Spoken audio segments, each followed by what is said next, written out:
നമസ്തേ പ്രിയമുള്ള പ്രേക്ഷകരെ, നമ്മുടെ ചർച്ച ചെയ്യുന്നത് നിങ്ങളുടെ നാളെ എന്ന ജ്യോതിഷ വിഷയമാകുന്നു. നിങ്ങളുടെ നാളെ 1200 കർക്കിടക മാസം 3-ാം തീയതി, അതായത് 2025 ജൂലൈ മാസം 19-ാം തീയതി.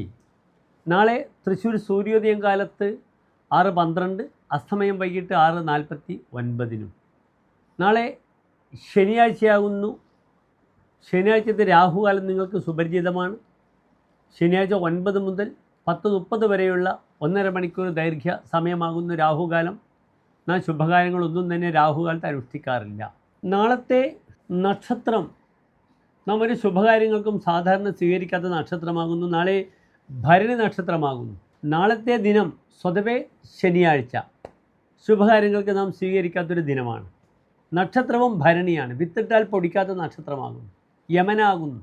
ധാർമ്മികതയുടെ നക്ഷത്രമാണ് ഭരണി നക്ഷത്രം. കാരണം ഈ നക്ഷത്രത്തിൻ്റെ അധിപനായ ഗ്രഹം യമനാകുന്നു. നക്ഷത്രങ്ങളെ ഭരിക്കുന്നതോ ഭരണിപുരം പുരാടൻ നക്ഷത്രങ്ങൾ ഭരണകർത്താവായ ഗ്രഹം ശുക്രനാകുന്നു.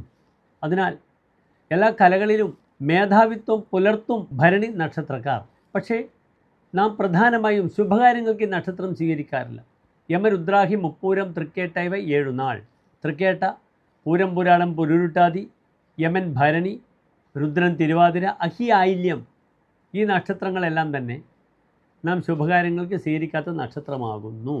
യാത്ര പോയാൽ തിരിച്ചു വരാത്ത നക്ഷത്രമാകുന്നു. വിത്തിട്ടാൽ പൊടിക്കാത്ത നക്ഷത്രമാകുന്നു. അതുമാത്രമല്ല, നാളത്തെ തിഥിയും വളരെ ദുർബലമായ നവമി തിഥിയാണ്. നവമി വിദ്യാരംഭ വേളകളിൽ വളരെ ഗുണമാകുന്നു. അഷ്ടമി, നവമി, ദശമി. പക്ഷേ ഒഴിഞ്ഞ തിഥിയാണ് നവമി തിഥി. രിക്താതിഥി എന്ന് പറയും. തിഥി സമ്പത്തിനെ സൂചിപ്പിക്കുന്നു. അതിനാൽ ഒഴിഞ്ഞ തിഥി, രിക്താതിഥിയുള്ള സമയത്ത് ചെയ്യുന്ന സാമ്പത്തിക കാര്യങ്ങൾ വിജയിക്കുകയില്ല.